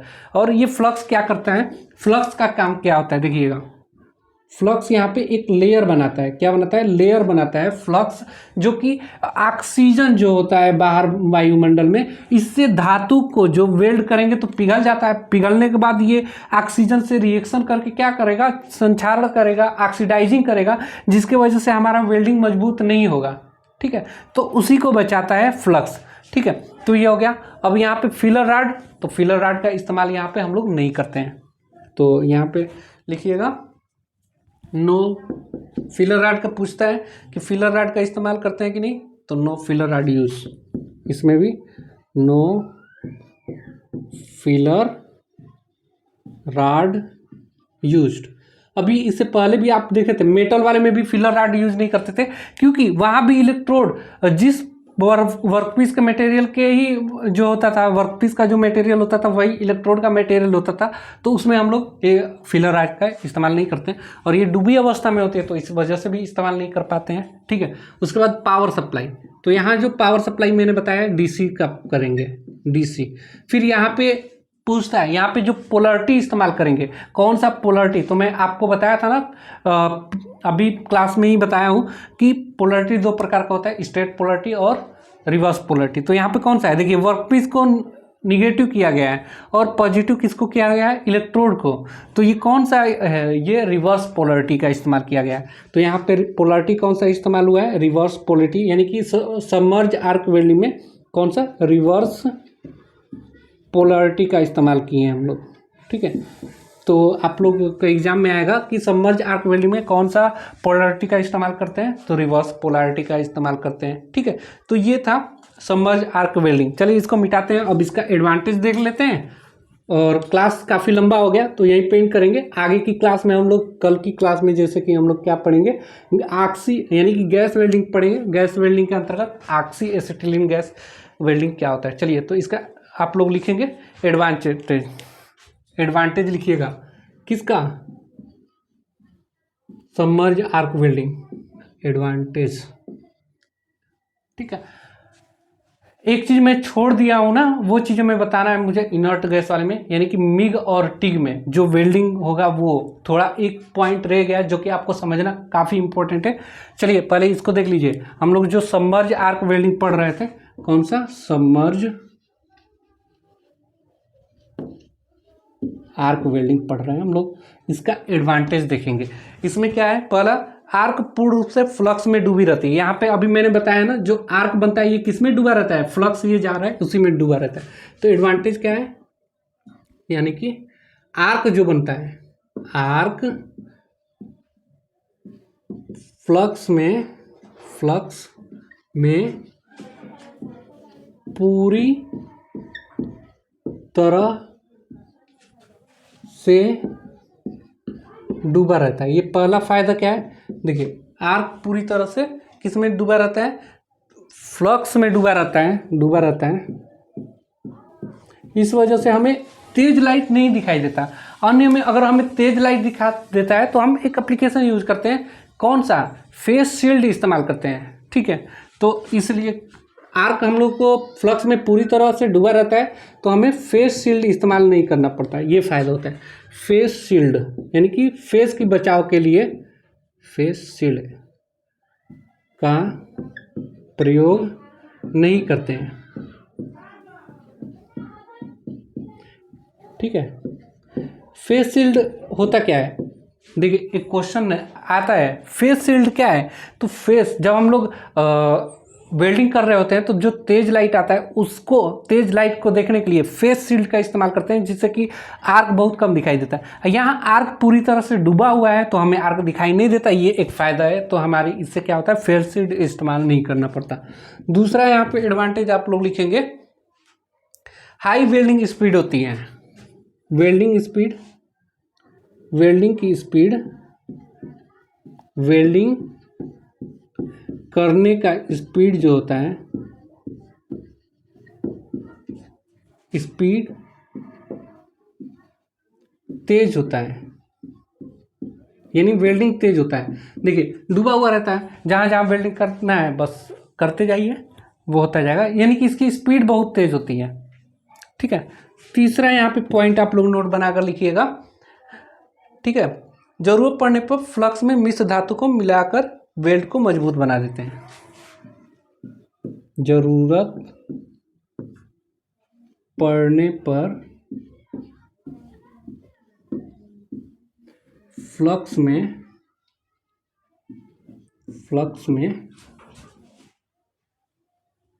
मिश्र धातु को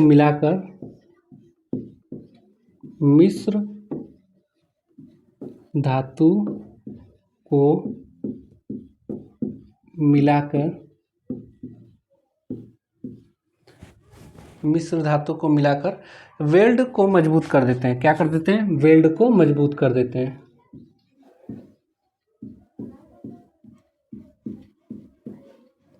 ये फायदा होता है, वेल्ड को क्या करते हैं? मजबूत कर देते हैं। अब देखिए वेल्ड मजबूत कैसे होगा? ये फ्लक्स जो जा रहा है ना, अगर हम सोच रहे हैं कि ये वेल्ड और मजबूत हो जाए, तो अच्छे क्वालिटी का हम लोग कोई भी मिश्र धातु मिला देंगे तो ये क्या हो जाएगा? वेल्डिंग में जाकर पिघल जाएगा। फ्लक्स तो रहेगा ही, ऊपर ऊपर फ्लक्स तैरता रहेगा, और जो पिघली हुई धातु रहेगी उसके साथ वो भी पिघल कर क्या हो जाएगा? जो वेल्डिंग बनाएगा वो मजबूत बना लेता है। ठीक है। चलिए, फ्लक्स डीऑक्साइड का काम मैंने बता ही दिया। फ्लक्स जो है किसका काम करता है? Deoxide oxidiser. तो मैं यहाँ पे लिख दे रहा हूँ और मिटा दे रहा हूँ, ये आप लोग नोट कर लीजिएगा।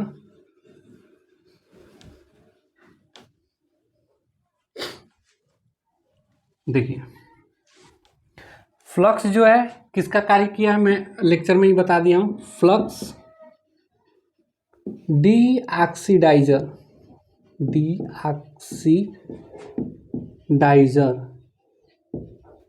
ठीक है, डीऑक्सीडाइजर का काम करता है,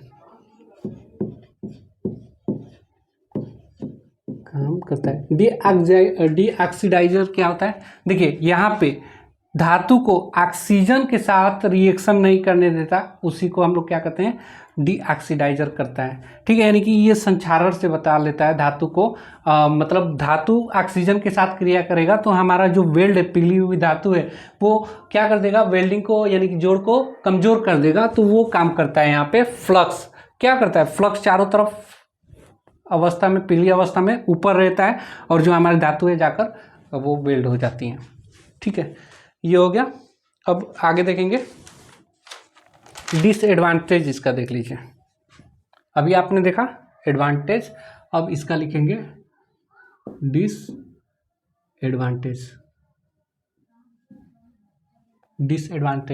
यानी कि इसका अलाभ क्या है? किसका अलाभ? सबमर्ज आर्क वेल्डिंग का लाभ आपने देख लिया। डिसएडवांटेज देख लीजिए क्या होता है। प्लेट की मोटाई 0.48 mm से कम हो तो इसका उपयोग नहीं करते हैं। ठीक है, यानी कि अगर प्लेट की मोटाई जो है, प्लेट की मोटाई यानी जो हम लोग प्लेट इस्तेमाल करते हैं 4.8 mm से कम है तो इसका इस्तेमाल नहीं करते हैं। किसका? सबमर्ज आर्क वेल्डिंग का इस्तेमाल नहीं करेंगे, किसी अन्य मेथड से करेंगे। तो मेटल यानी कि वर्कपीस की मोटाई, प्लेट की मोटाई अगर 4.8 mm से कम है तो इसका इस्तेमाल नहीं करते हैं, यानी कि सबमर्ज आर्क वेल्डिंग का इस्तेमाल हम लोग नहीं करेंगे। ये देख लीजिए। दूसरा डिसएडवांटेज लिखेंगे। देखिए क्यों नहीं करते हैं 4.8 mm से? हमने बोला ये रिवर्स पोलरिटी है, और रिवर्स पोलरिटी में क्या होता है कि हमारा रिवर्स पोलरिटी यहाँ पे दिए हुए हैं, तो हमारा क्या होगा? इस पे सबसे किस पे जाएगा? पॉजिटिव टर्मिनल से किसको जोड़े हुए हैं, इलेक्ट्रोड को, तो इलेक्ट्रोड ज़्यादा पिघलता है, इसलिए हम इसमें इस्तेमाल नहीं करते हैं ना, रिवर्स पोलरिटी का इस्तेमाल होता है इस वजह से। दूसरा आप लोग लिखेंगे यहाँ पे डिसएडवांटेज, इस वेल्डिंग प्रक्रिया का उपयोग, इस वेल्डिंग का उपयोग, इस वेल्डिंग का उपयोग वहां करते हैं जहां प्लेट की पोजीशन, प्लेट की पोजीशन, प्लेट की पोजीशन कैसा हो, प्लेट की पोजीशन कैसा हो, फ्लैट या हॉरिजॉन्टल हो, प्लेट की पोजीशन फ्लैट या हॉरिजॉन्टल यानी कि क्षैतिज हो, हॉरिजॉन्टल हो, हॉरिजॉन्टल मीन्स क्षैतिज, क्षैतिज मतलब ये वाला पार्ट, ये इसे हम लोग क्षैतिज बोलते हैं, यानी कि जो जमीन के समांतर चीज़ें होती हैं उसे हम लोग हॉरिजॉन्टल बोलते हैं, और जो जमीन से लंबवत होती हैं उसे हम लोग वर्टिकल बोलते हैं, ऊर्ध्वाधर बोलते हैं। ठीक है, ये हो गया।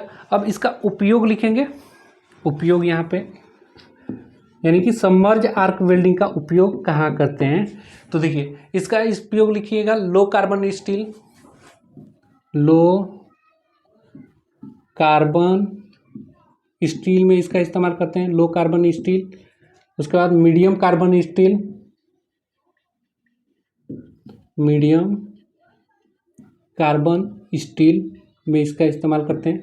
और कहाँ करते हैं, stainless steel, stainless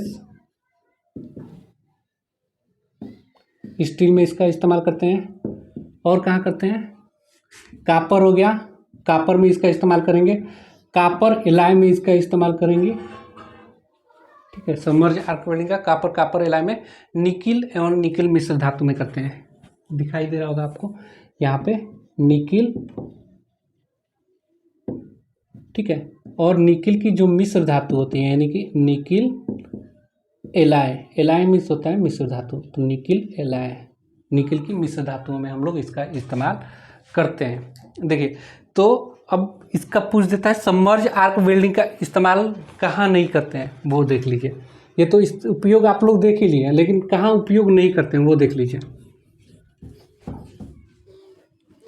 not use, not used, कहाँ नहीं करते हैं, लीड और जिंक में इसका इस्तेमाल नहीं करते हैं, लीड एंड जिंक। ठीक है, यानी कि सीसा और जस्ता में इसका इस्तेमाल नहीं करते हैं। और एल्युमिनियम, एल्युमिनियम के लिए इसका इस्तेमाल नहीं करते हैं। फिर एल्युमिनियम मिश्र धातु में इसका इस्तेमाल नहीं करते हैं। ठीक है, ये आप लोग देख लीजिएगा। चलिए एक चीज़ मैंने बोला था ना कि छूट गया है इनर्ट गैस वाले में, टिग और मिग के लिए, बस वो चीज़ें समझ लीजिए, आपको समझ में आ जाएगा। छूट गया था, भूल गया था, मतलब वो चीज़ें मैं समझा दूँ, क्योंकि यहाँ पे जैसे मैं चीज़ें समझाया हूँ ना कैसे, वो चीज़ें मैं बस समझा देना चाहता हूँ कि आप लोगों को समझ में आ जाए। तो आप लोग वेल्डिंग पढ़ लिया, आप लोगों ने क्या पढ़ा, इलेक्ट्रिक आर्क वेल्डिंग पूरा कंप्लीट कर लिए, बस एक थोड़ा सा चीज़ छूट गया है, वो चीज़ें देख लीजिए। यहाँ पे वर्कपीस को मैं जोड़ा हूँ, यहाँ से मैंने कोई पावर सप्लाई दिया था, ठीक है, पॉजिटिव निगेटिव कोई भी दे सकते हैं।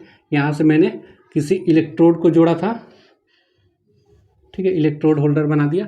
और यहाँ पे मेरा क्या था, कोई इलेक्ट्रोड था, ठीक है, कोई इलेक्ट्रोड था, कोई इलेक्ट्रोड। समझिए, इसको समझना बहुत ज़रूरी है, नहीं तो आप लोगों को वर्किंग मेथड समझ में आ जाएगा तो बेहतर है। ये यहाँ पे वेल्ड हुआ था, ठीक है।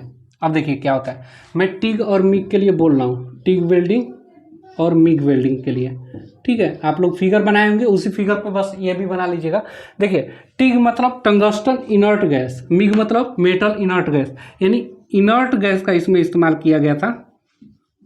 इनर्ट गैस, इनर्ट गैस कैसे इस्तेमाल किया गया था, एक सिलेंडर था ना, ये सिलेंडर, ठीक है, इस सिलेंडर के अंदर से एक पाइप जो है, पाइप के माध्यम से इनर्ट गैस भेजा गया था। इनर्ट गैस में बताया था आप लोग को क्या था, हीलियम और आर्गन था। इसमें देखिए जाने के बाद ये इसका काम क्या होता है, इनर्ट गैस किस लिए हम लोग प्रयोग करते हैं, तो ये इसमें आने के बाद यहाँ पे एक लेयर बना देता है ये इस प्रकार का इनर्ट गैस, यानी कि हीलियम आर्गन यानी गैस का यहाँ पे एक मीडियम बना देता है, यानी कि एक लेयर बना देता है। और यहाँ पे हमारा इलेक्ट्रिक आर्क जलता रहता है और मेटल पिघलता पिघली अवस्था में रहती है। इन मेटल को पिघली अवस्था में होने की वजह से ये ऑक्सीजन के साथ रिएक्शन नहीं करने देता। आपको पता है इनर्ट गैस है, इनर्ट गैस क्या है, नोबेल गैस भी इसको बोलते हैं, अक्रिय गैस। इनर्ट गैस मतलब अक्रिय गैस। अक्रिय गैस होता है, अक्रिय गैस क्या करता है, ऑक्सीजन को मेटल के साथ रिएक्शन नहीं करने देता, यानी कि ये पिघली हुई धातु के साथ रिएक्शन नहीं करने देता। और हमारा जो पिघली हुई धातु है और जो यहाँ पे ज्वाइंट बनता है यानी जोड़ बनता है, जो वेल्ड होता है, वो मजबूत हो जाता है। इसलिए हम इसका इस्तेमाल इनर्ट गैस का करते हैं। इनर्ट गैस का काम क्या है कि ये एक लेयर बनाकर ऑक्सीजन से रिएक्शन नहीं करने देगा। ठीक है, ये छूट गया था तो मैं सोचा समझा दूँ। तो मैं उम्मीद करता हूँ आप इलेक्ट्रिक आर्क वेल्डिंग अच्छे से समझ गए होंगे। अगला क्लास हम लोग का लगने वाला है तो वो लगेगा गैस वेल्डिंग है। गैस वेल्डिंग में हम लोग इलेक्ट्रिक आर्क गैस वेल्डिंग में हम लोग ऑक्सी एसिटिलीन गैस वेल्डिंग पढ़ेंगे पूरी डिटेल से। जो जो क्वेश्चन वहाँ भी बनता है, जैसे ऑक्सीजन सिलेंडर की कलर पूछ देता है, एसिटिलीन सिलेंडर की कलर पूछ देता है, मतलब उसकी पूरी मेथड हम लोग जैसे इसको किए उसको जानेंगे। आज की वीडियो में इतना ही। वीडियो हेल्पफुल होगा तो लाइक कर दीजिएगा और चैनल पर पहली बार होंगे तो प्लीज़ चैनल को सब्सक्राइब कर दीजिएगा। और क्लास कैसा था कमेंट बॉक्स में जरूर बताइएगा, आपका मोटिवेशन ये मेरे लिए रहता है। और आप लोग टेलीग्राम चैनल से अवश्य जुड़िएगा, क्योंकि टेलीग्राम चैनल में ना ITI से रिलेटेड जो भी गवर्नमेंट जॉब की इन्फॉर्मेशन होता है मैं उसमें डालता रहता हूँ, जिससे कि आपको हेल्प मिल पाए, आपको गवर्नमेंट जॉब मिल पाए। मैं आपकी गवर्नमेंट जॉब में पूरी हेल्प करूँगा जितना हो सकेगा। आज के और करियर से रिलेटेड कोई सवाल होगा तो आप मुझे इंस्टाग्राम पर मैसेज कर सकते हैं, उसका भी लिंक आपको डिस्क्रिप्शन बॉक्स में दे दूँगा। आज के लिए इतना ही। Thanks for watching this video. मिलेंगे नेक्स्ट वीडियो में, तब तक लिए बाय।